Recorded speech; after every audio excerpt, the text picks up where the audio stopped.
네, 루키 3장 1절로부터 5절을 우리 한음성으로 다 같이 읽도록 하겠습니다. 시작. 루시 시어머니 나오미가 그에게 이르되 내 딸아 내가 너를 위하여 안식할 곳을 구하여 너를 복되게 하여야 하지 않겠느냐. 내가 함께하던 하녀들을 둔 보아스는 우리의 친족이 아니냐. 보라 그가 오늘 밤에 타작마당에서 보리를 까불리라. 그런즉 너는 목욕을 하고 기름을 바르고 의복을 입고 타작마당에 내려가서 그 사람이 먹고 마시기를 다 하기까지는 그에게 보이지 말고 그가 누울 때 너는 그가 눕는 곳을 알았다가 들어가서 그의 발치 이불을 들고 거기 누우라. 그가 내 할 일을 내가 알게 하리라 하니. 루시 시어머니에게 이르되 어머니의 말씀대로 내가 다 행하리이다 하니라. 네, 우리가 묵상하는 데 있어서 네 가지 원칙에 대해서 계속해서 우리는 강조해 왔습니다. 첫 번째는 하나님은 어떤 분이신가? 본문을 통해서 하나님의 성품에 대해서 우리가 먼저 찾는 것이 매우 중요하다라고 말씀을 드렸어요. 그 이유가 있다면 우리가 하나님을 아는 만큼 우리가 믿기 때문에 그렇습니다. 하나님을 알면 알수록 우리의 믿음의 굵기가 굵어지기 때문에 그렇습니다. 두 번째는 본문 말씀을 통해서 나에게 깨닫게 하시는 교훈은 깨닫게 하시는 것은 무엇인가? 관찰이라고 그랬습니다. 이렇게 본문을 잘 들여다보고 우리가 관찰을 하다 보면 하나님께서 깨닫게 하시는 게 있어요. 그 깨달음을 적는 것입니다. 세 번째는 그러면 이 깨달음을 통해서 나에게 교훈하시는 것은 무엇인가? 라는 것을 교훈을 찾는 것입니다. 그리고 마지막으로 이 교훈의 말씀을 내가 어떻게 적용할 것인가? 내 삶에 적용하는 것까지로 네 가지로 계속해서 저는 이것을 강조해 왔고 이것을 이대로 하게 되면 이것이 내 삶 속에서 실제로 적용되어지는 그런 그래서 제가 내 자신이 성경의 사람, 하나님의 사람으로 변화되는 그런 과정을 우리가 겪을 수가 있게 됩니다. 결국 우리 자신이 하나님의 성품을 가진 하나님의 마음을 가진 사람으로 살아갈 수 있게 된다는 것이에요. 그래서 오늘 루키 3장 1절부터 5절의 말씀을 우리가 같이 봤는데요. 여기에서 하나님은 어떤 분이신가라고 했을 때 저는 1절의 말씀에서 루시 시어머니 나오미가 그에게 이르되 내 딸아 내가 너를 위하여 안식할 것을 구하여 너를 복되게 하여야 하지 않겠느냐. 여기 하나님의 마음이 담겨 있어요. 복을 주신 하나님, 우리를 복되게 하신 하나님이라고 지금 저는 그 어떤 하나님인가를 찾을 때 우리를 복되게 하신 하나님이시다라고 했어요. 그리고 이 복되게 하는 데 있어서 이것은 무슨 의미냐면 나오미 마음속에 이 룻을 결혼을 시켜야겠다는 마음을 갖고 있었습니다. 그래서 그 결혼하는 방법에 있어서 3절과 4절을 보니까 그런즉 너는 목욕하고 기름을 바르고 의복을 입고 타작마당에 내려가서 그 사람이 먹고 마시기를 다 하기까지는 그에게 보이지 말고라면서 3절과 4절의 말씀은 지혜와 모략을 갖고 있어요. 이 지혜와 모략은 어디로부터 나오냐면 하나님으로부터 나온다는 거예요. 그래서 지혜와 모략을 주시는 하나님이다라는 것으로 저는 찾게 되었습니다. 그러면 우리가 이 1절부터 5절까지 해서 우리가 관찰할 수 있는 게 뭐냐는 거예요.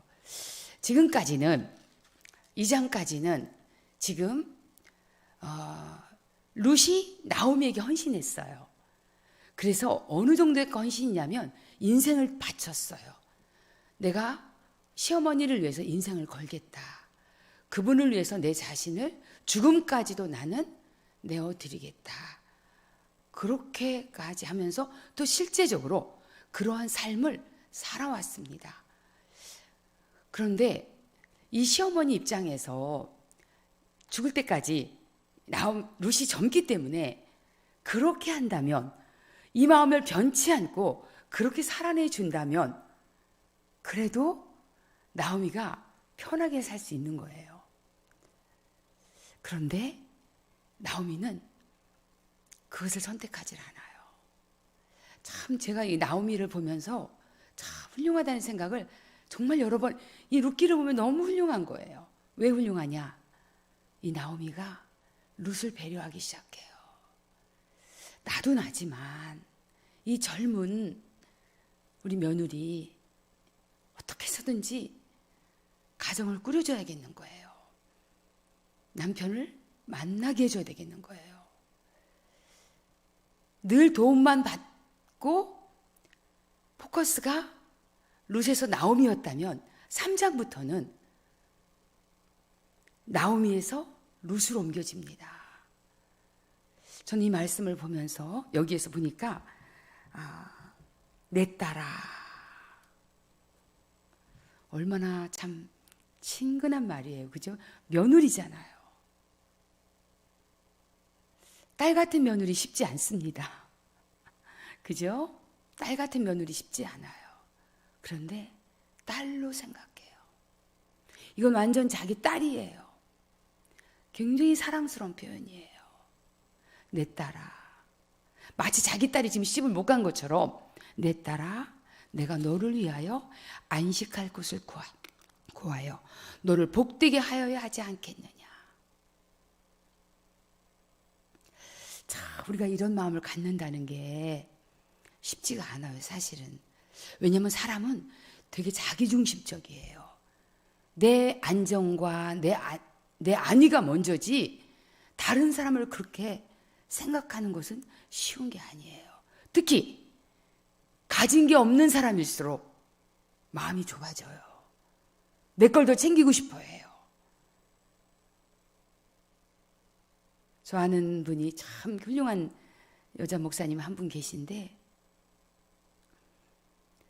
시어머니가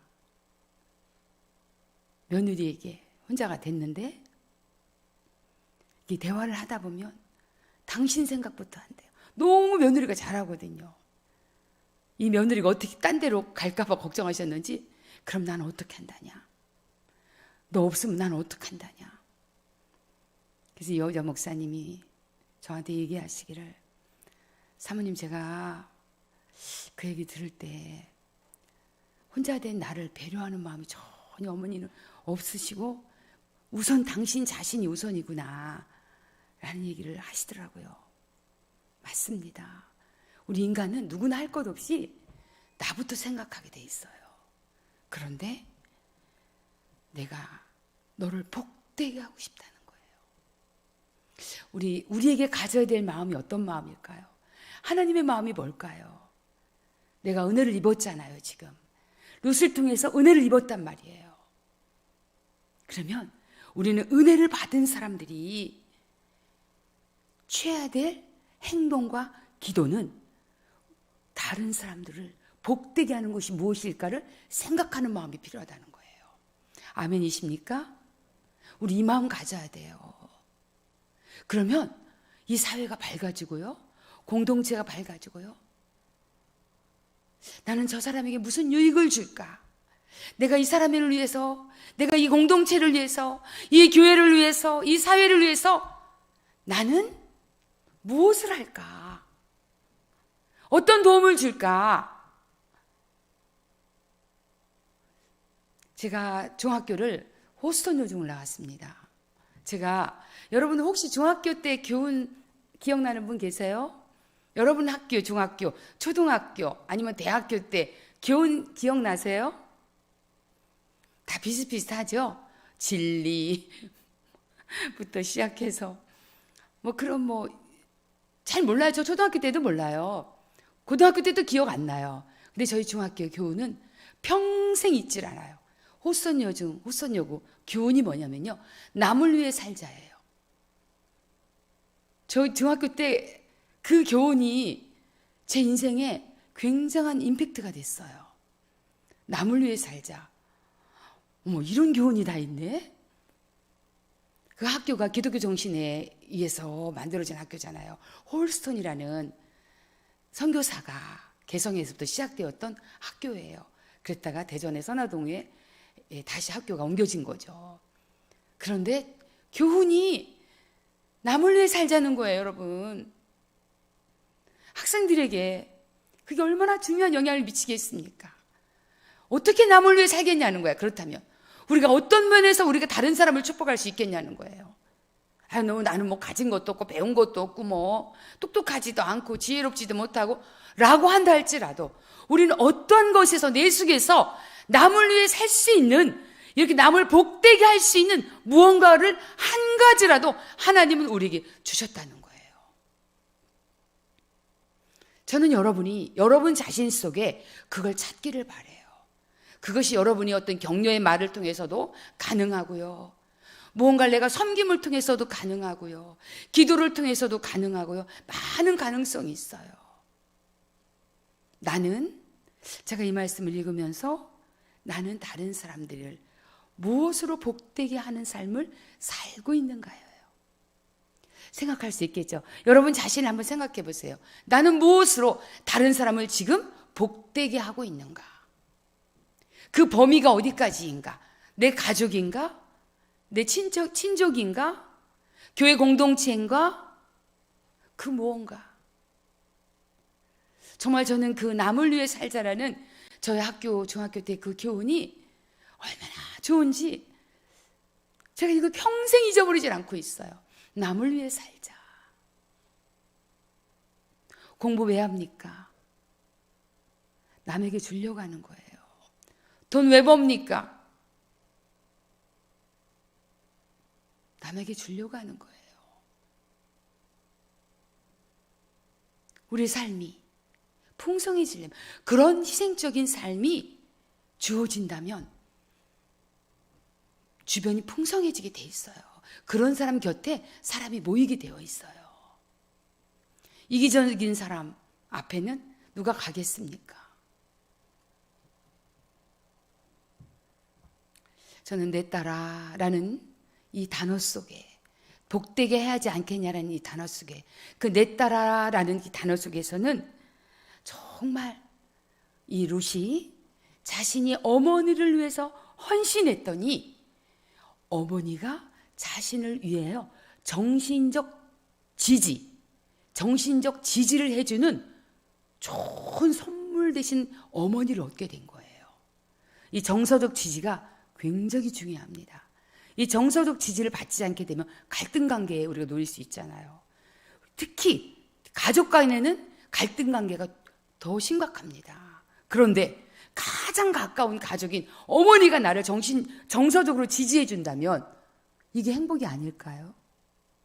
보리밥을 먹어도 이게 행복인 거예요. 누군가 나를 인정해 주는 거예요.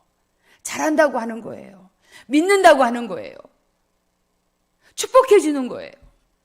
네가 하는 일은 안심이 된다는 거예요. 너가 있어서 행복하다는 거예요. 너 때문에 내 인생이 즐겁다라고 말해주는 거예요. 이게 정서적 지지예요. 내가 누군가로부터 이런 정서적 지지를 받는다고 생각해 보세요. 근데 우리가 이런 정서적 지지가 어때요? 되게 빈약해요. 그리고 빈약할 뿐만 아니라 인색해요. 특히 가족 안에 우리는 이것을 잘해야 돼요. 부부 안에서도 마찬가지입니다. 제가 저번에 이야기했을 거예요. 저희 남편에게 작은 일을 뭔가 하셨어도 감사합니다. 목사님 고맙습니다. 설교하고 내려오시면 너무 애쓰셨습니다. 수고하셨습니다. 이런 말의 표현들이 우리의 삶 속에 이 습관이 되면, 아, 내가 지금 누군가로부터 지지를 받고 있구나. 특별히 아내 되시는 분들, 여성들은요, 남편에 대해서 이런 정서적 지지를 해주셔야 돼요. 왜냐하면 남자들은 이런 지지를 받을 때 자존감이 올라가게 돼 있어요. 내가 밖에 나가서는 인정을 받는데 집에만 오면 왜 이렇게 작아지는지 모르겠다. 집에 오면 이상하게 나를 인정하지 않는다. 이런 소리가 들리면 안 돼요. 내가 밖에서는 정말 형편없는 사람 같고 세상에 나가서 별 볼 일 아닌 사람 같은다 할지라도 우리 집에만 오면 우리 아내가 환영하고 있고 우리 자녀들이 환영하고 있다. 이게 행복 아닐까요? 우리 언어 속에, 우리의 삶 속에, 그리고 삶의 내용 속에 복되게 하는 것이 무엇인지를 찾아내는 그런 여러분과 제가 되었으면 좋겠습니다. 여기에 너를 위하여 너를 위하여라는 단어가 있죠. 또 너를 위하여. 내가 너를 위하여. 그동안은 룻이 나오미를 위해 살았어요. 그런데 이제는 나오미가 룻에게 인애를 베푸고 싶은 거예요. 감사하잖아요, 여러분. 내 삶을 이렇게 축복해주고 고아와 같은 세상에 버려진 나를 이렇게 돌봐줬잖아요. 이제는 나오미가 룻을 위해서 살아나는 지혜와 묘락을 펼치는 그런 스토리가 전개되는 거예요.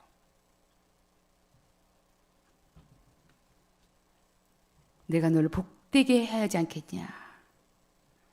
아까 제가 설명했죠. 나오미의 머릿속에는 온통 룻을 어떻게 축복할까 이 생각밖에 없는 거예요. 그래서 우리의 삶 속에 복을 나눠주는 프로젝트를 갖고 살아야 된다는 거죠.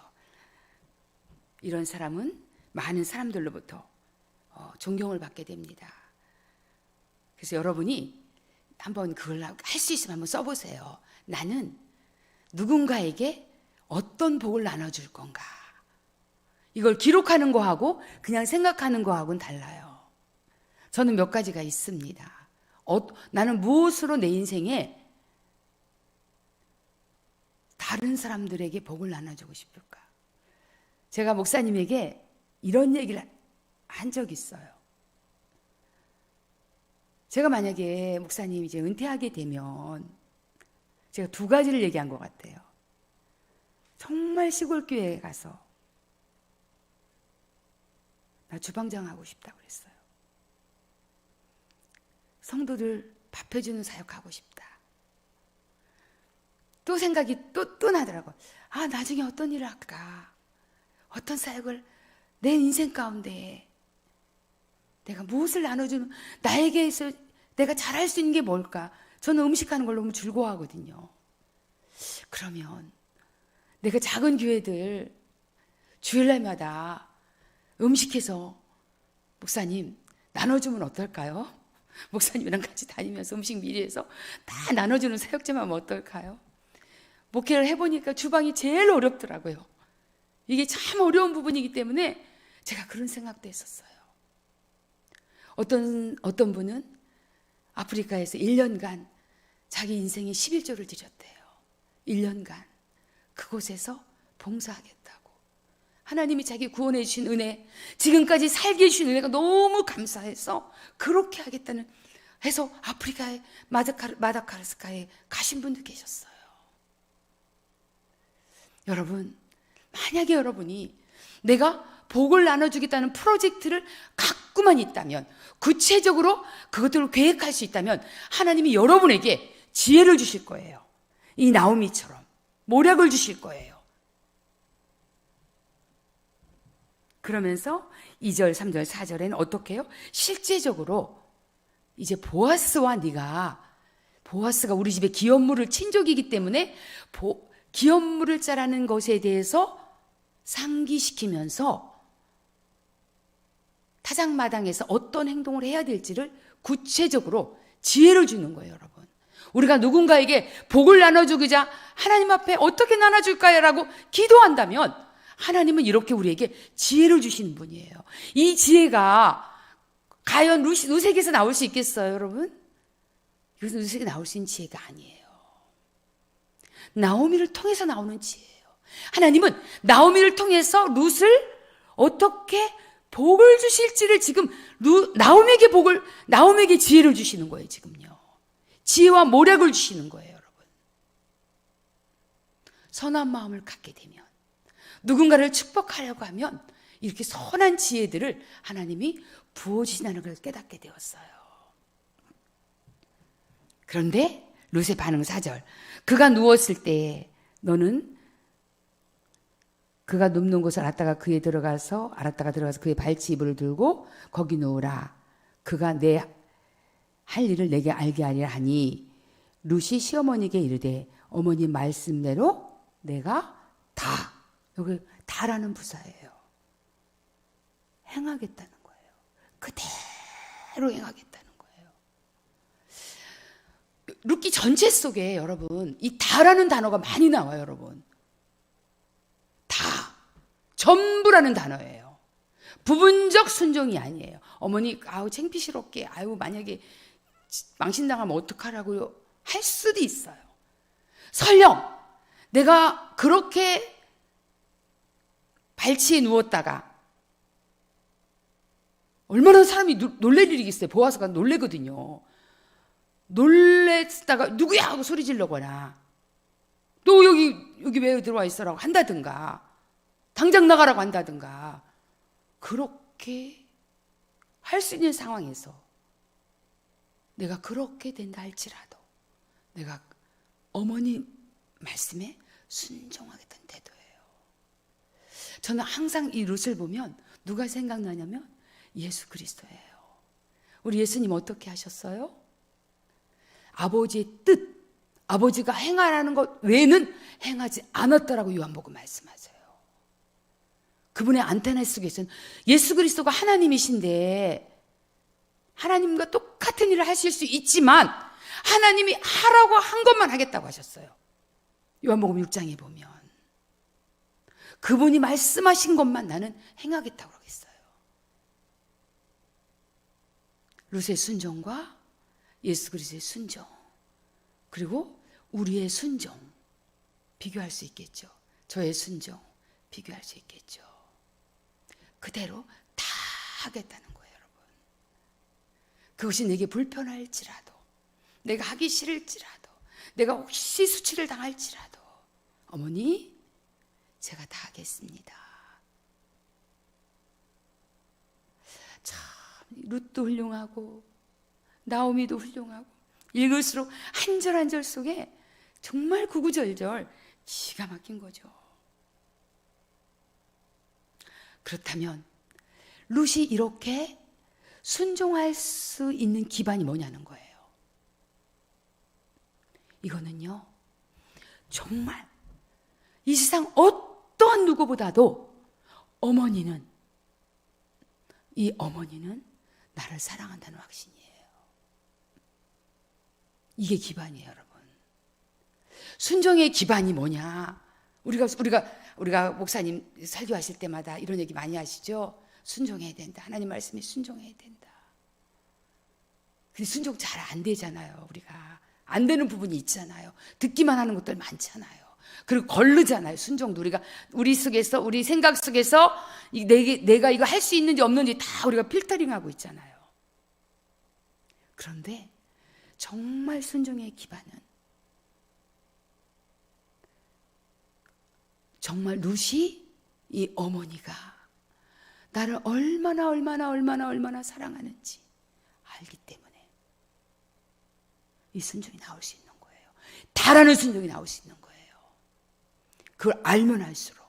그렇다면 우리에게 예수님께서 무언가를 부탁하시고 말씀하셨다면 우리가 그것을 순종해야 될 이유가 있다면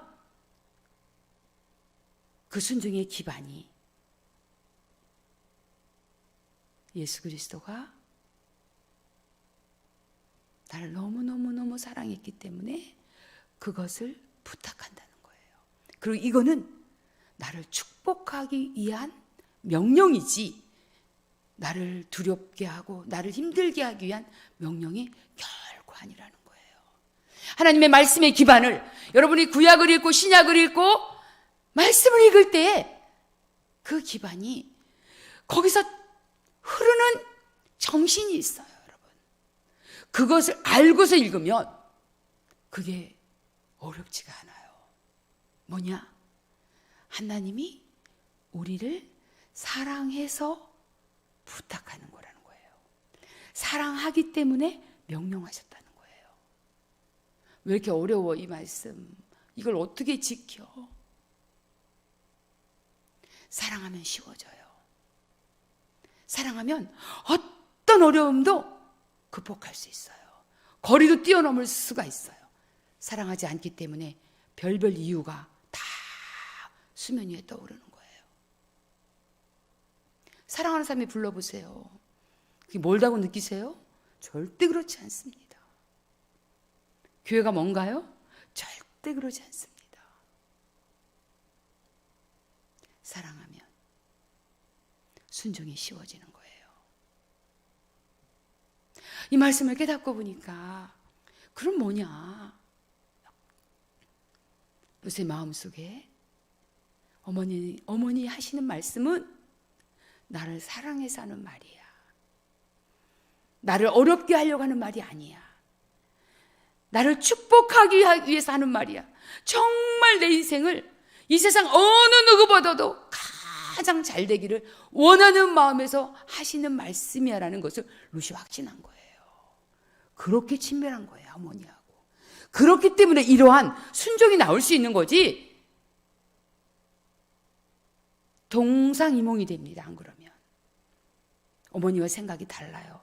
앞에서는 그런 척하고 뒤에서는 나 젊은 남자 만나야 되는데 이렇게 생각할 수 있다는 거예요.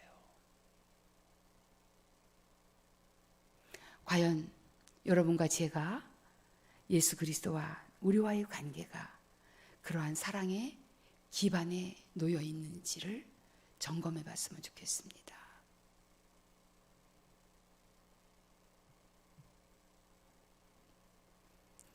그 척도 위에 올려놓으면 다 답이 나오게 돼 있어요. 신앙생활, 주님을 사랑하면 쉬워져요. 사랑하느냐, 사랑하지 않느냐의 문제예요. 네게 맡겨진 일, 주님을 사랑하느냐인가, 사랑하지 않느냐예요. 하나님을 깊이 사랑하는 법을 배우십시오. 그분에게 여러분에게 하는 모든 명령들은 여러분을 사랑하기 때문에, 나를 사랑하기 때문에 주신 명령이니까요.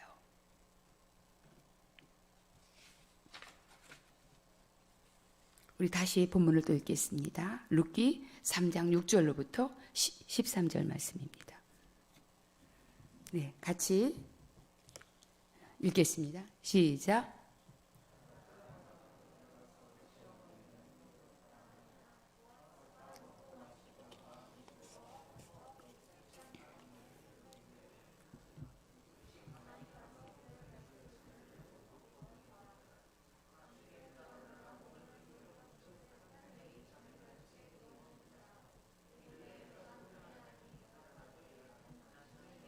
루시온이 당신의 옷자락을 펴 당신의 여종을 덮으소서. 이는 당신이 기업을 물을 자가 됨이니라 하니 그가 이르되 내 딸아 여호와께서 내게 복 주시기를 원하노라. 내가 가난하건 부하건 젊은 자를 따르지 아니하였으니 내가 베푼 인애가 처음보다 나중이 더하도다. 그리고 이제 내 딸아 두려워하지 말라. 내가 내 말대로 내게 다 행하리라. 내가 현숙한 여자인즉 나의 성읍 백성이 다 아느니라. 참으로 나는 기업 물을 자이나 기업 물을 자로서 나보다 더 가까운 사람이 있으니 이 밤에 여기 머무르라. 아침에 그가 기업 물을 자의 책임을 내게 이행하면 좋으니 그가 그 기업 물을 자의 책임을 행할 것이니라. 만일 그 기업 물을 자의 책임을 내가 이행하기를 기뻐하지 아니하면 여호와께서 살아계심을 두고 맹세하노니 내가 기업 물을 자의 책임을 내게 이행하리라. 아침까지 누워 있을지니라 하는지라. 네, 여기에서 하나님은 10절 또 10절입니다. 내 딸아 여호와께서, 이거는 지금 보아스가 하는 말이에요. 참 보아스도 지금 룻에게 내 딸아라고 표현한 걸 보면 상당히 나이가 많은 사람이에요. 내 딸아 여호와께서 내게 복 주시기를 원하노라. 하나님은 어떤 하나님? 복 주신 하나님이에요, 여러분. 구하세요, 그분에게. 나에게도 복을 달라고 구하세요. 복이 필요한 자는 복을 구하십시오. 13절. 중반부 내가 그 사람이 책임을 내게 이행할 기뻐하지 아니하면 여호와께서 살아계심을 두고 맹세하노니. 살아계신 하나님이에요. 복 주신 하나님 살아계신 관찰입니다. 여기 6절의 말씀.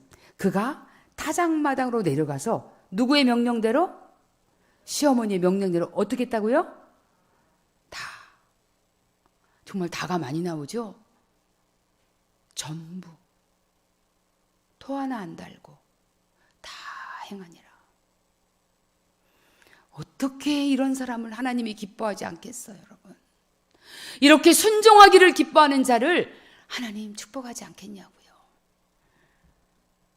정말 이 룻을 보면요, 이런 사람이 있어요. 예배당에서는 아멘 하는데 나가서는 행동을 안 하는 사람이 있어요. 우리가 말씀을 들을 때는 아멘을 해요. 여기서 목사님 말씀하실 때 맞습니다, 아멘입니다 하고 아멘을 합니다, 우리가. 근데 나가서는요, 아멘대로 안 하는 거예요. 이거는 진정한 아멘일까 아닐까요? 아멘이 아닌 거예요, 여러분. 그렇다고 아멘 하지 말라 소리가 아니에요, 여러분.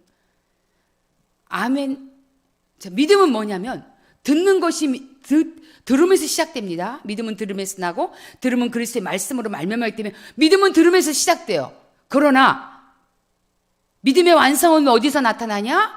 행함에서 나타난다는 거예요, 여러분.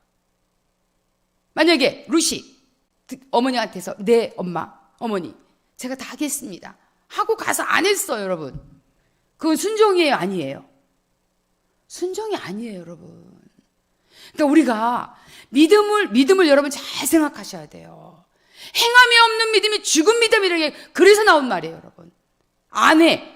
듣기는 들어도 얼굴에 거울을 봤는데 얼굴에 뭐가 묻었어요. 보기는 봤어요. 지우질 않아요. 하나님 말씀을 듣기는 들어도 행하지 않아요, 여러분. 그것은 순종이 아니에요. 그냥 들은 것뿐이에요, 여러분. 믿음은 행함입니다. 행함을 통해서 완성되는 거예요, 여러분. 속지 마세요. 여러분이 예배당에 나오고 그냥 설교 말씀을 잘 듣는 것만이 믿음이 아니에요, 여러분. 이것이 믿음의 반밖에 안 돼요, 믿음의 반. 믿음의 완성은 뭐냐? 행하는 거예요, 여러분. 그래서 우리가 행하지 않기 때문에 지탄받는 거예요. 행하지 않기 때문에 열매가 없는 거예요. 행하지 않으니까 희생하지 않는 거예요. 자기 희생하지 않는 거예요. 여러분, 기독교 정신은요, 희생의 바탕으로 된 것이 기독교 정신이에요. 예수님이 십자가에서 희생하셨잖아요. 너희는 나를 본받으라고 그랬어요. 여러분, 희생이 있는 곳에 열매가 있는 거예요.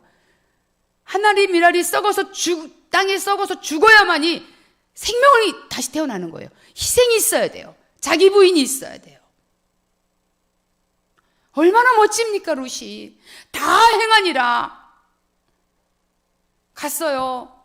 고민합니다. 갈등합니다. 밭으로 갑니다. 아우, 나 망신당하면 어떡해. 창피하면 어떡해. 거기서 대짜 맞으면 어떡해. 누가 보면 어떡해. 에이씨, 다음에 해야지. 안 했어, 만약에. 이건 행함이 아니에요. 여러분, 진정한 믿음은 행할 때 완성되는 거예요, 여러분. 아멘 하시기 바랍니다.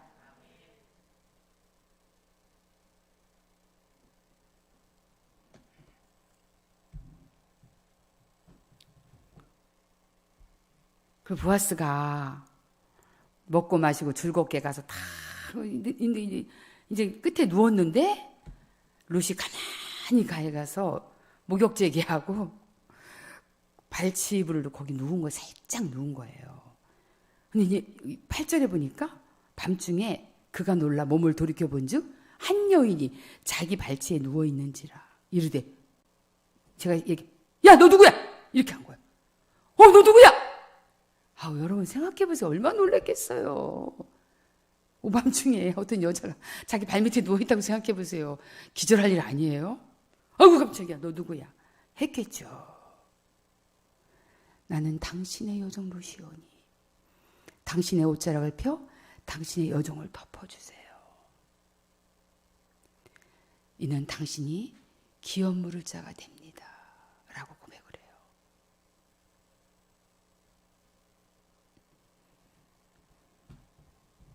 참 용기 있지 않아요?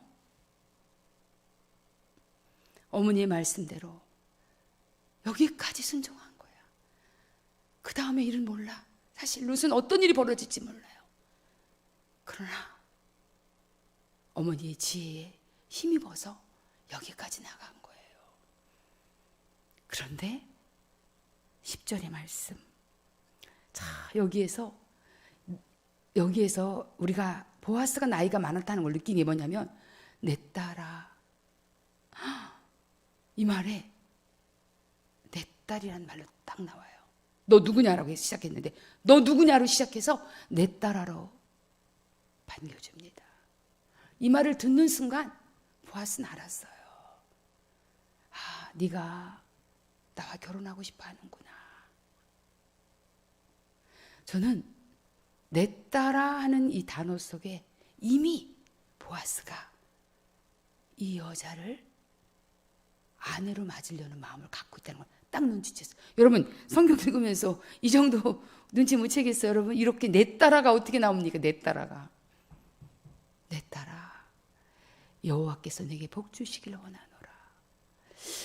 아니 어떻게 나오미도 복, 보아스도 복. 여러분 뭘 느끼세요 여러분? 하나님 이런 자들을 축복하는 거예요. 여러분 말에 복이 있어야 돼요. 아멘.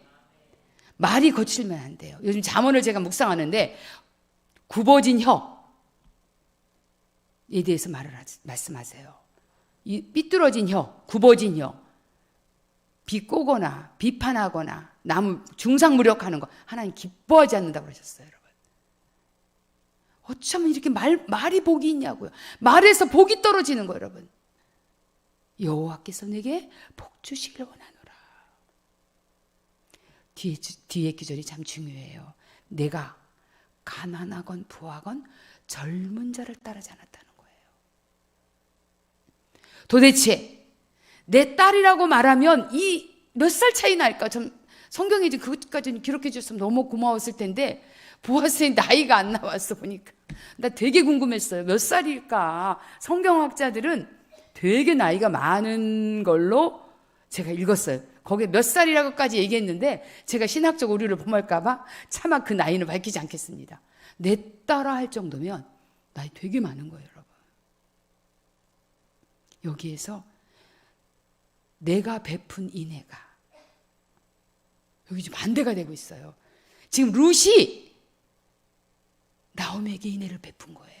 여기서 지금 베푼다고 느낀 거예요. 보아스는 깜짝이야.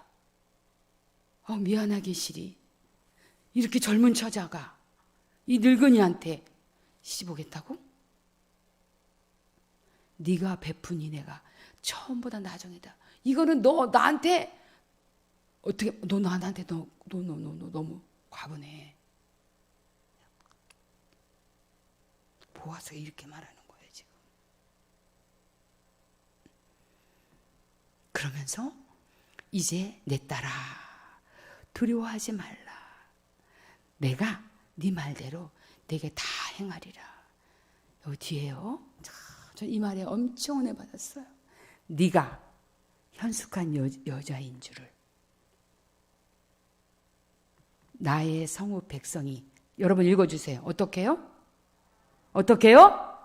다 한다고 그랬어요.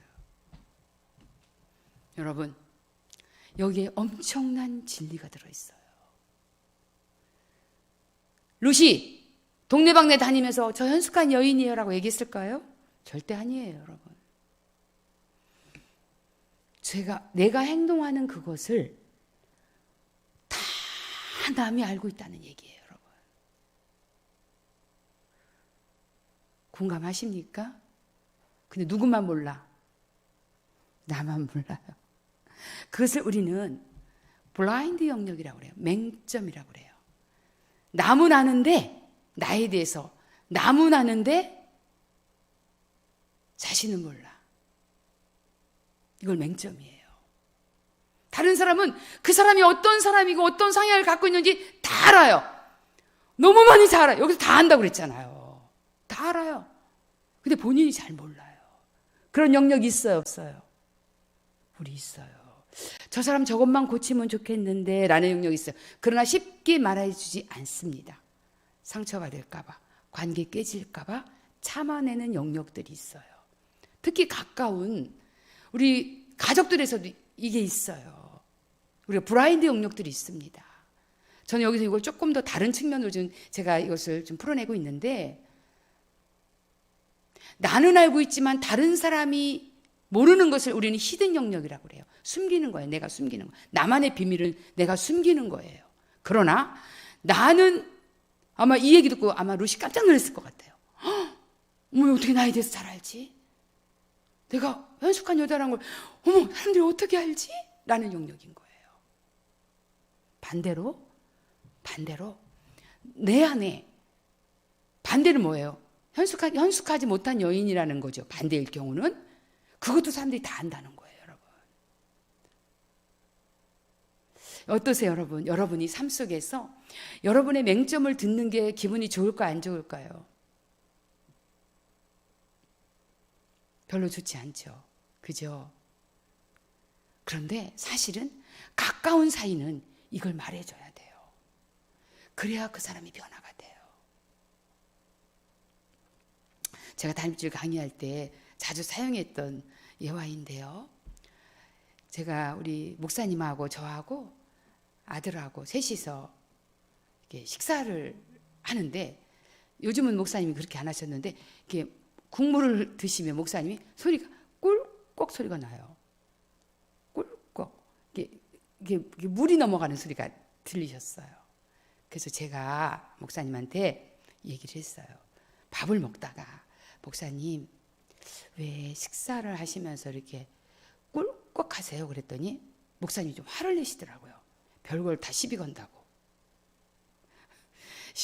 화를 내셨어요. 그때 우리 아들이 옆에서 이렇게 했어요. 엄마 말 나온 김에 내가 엄마에 대해서 해줄 말이 있대. 엄마는 밥을 먹을 때 짭짭짭짭짭. 정말 몰랐어요. 내가 짭짭하는 줄을. 이게 맹점인 거예요.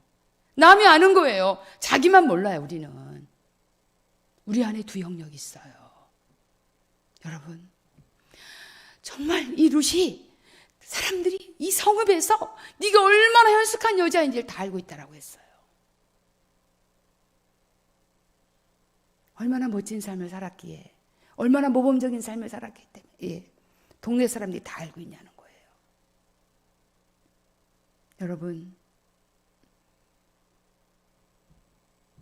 우리들의 공동체 안에 누군가를 떠올릴 때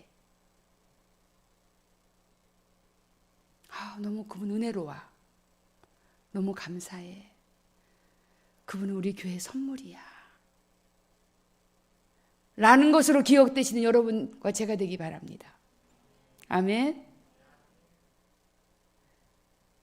그랬으면 좋겠어요. 그분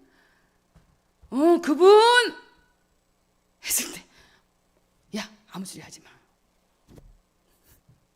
너만 알고 있어. 이러면 안 되잖아요. 그죠? 앞에서의 평가는 좋게 말할 수 있어요, 우리가. 그러나 뒤에서의 평가가 어떠냐는 거예요. 정말 좋은 분이야. 나 없는 데서도 그 사람 정말 좋은 분이야. 참 희생적인 분이야. 항상 남을 생각하는 분이야.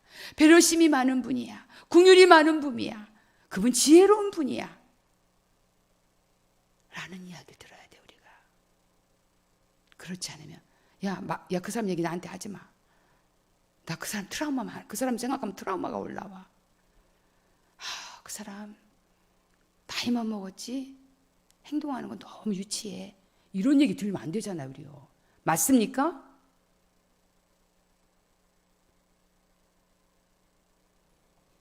룻처럼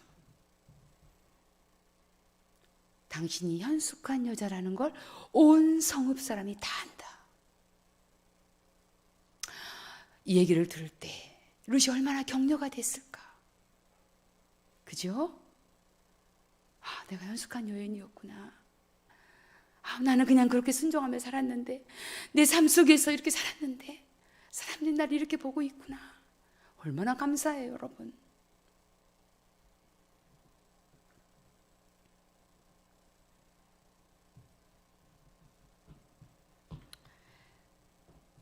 그러한 삶이 되길 주님의 이름으로 축복합니다. 아멘. 네. 마지막으로 13절 마지막 부분이에요. 이 밤에 여기 머무르라. 아침에 그가 기업 물을 자의 책임을 내게 이행하려 하면 좋으니 그가 그 기업 물을 자의 책임을 행할 것이니라. 지금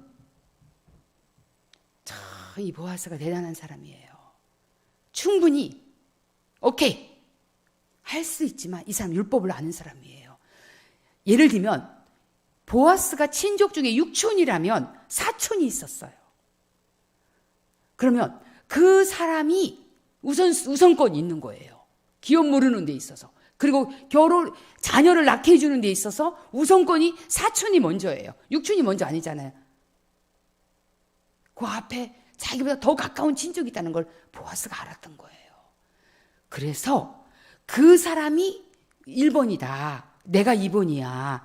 근데 그 사람이 만약에 그 책임을 이행하지 않겠다고 하면, 왜냐하면 지금 이 기업 물러다는 이 룻의 요청 속에는 뭐가 들었냐면요, 엘리멜렉의 재산도 지금 찾아줘야 되고 결혼도 해야 돼. 두 가지를 지금 이행해야 돼요. 이게 쉬운 게 아니에요. 그냥 결혼하는 거 그렇다고 내가 그럼 너 자식 낳아줄게 할 수 있지만, 그러나 이 사람의 잃어버린 영토와 땅을 다 사서 돌려줘야 되는 거예요. 자기 재산에 희생이 있어야 되는 거예요, 이게. 그렇지만 그 순서를 지키는 거예요. 율법의 정신을 알았던 사람이에요. 참 정말 보아스 대단한 사람인 거예요. 그러면서 그 사람이 이행하지 않는다면 어떻게 하겠다? 여호와께서 살아계심을 두고 맹세하노니 내가 기업 물을 자의 책임을 내게 행하리라. 그 마지막 말씀, 아침까지 누워 있을지니라. 아침까지 누워 있을지니라. 너 빨리빨리 가. 집에 가. 아니 깜깜할 때 어디로 가라고요. 자, 그러니까 그 뒤에 규절에 보면 사람이 알아보기 어려울 때 살짝 일어나서 돌아가요. 왜냐하면 타작마당에 사람이 들어온 걸 알지 못해야 된다고 그랬어요. 나중에 이것이 소문나서 사촌이라는 그 사람이 알게 되면 이거는 굉장한 문제가 되기 때문에 아침까지 누워 있을지니라고 얘기한 거예요. 얼마나 배려하는 마음입니까? 배려하고 보호해주고 아껴주고.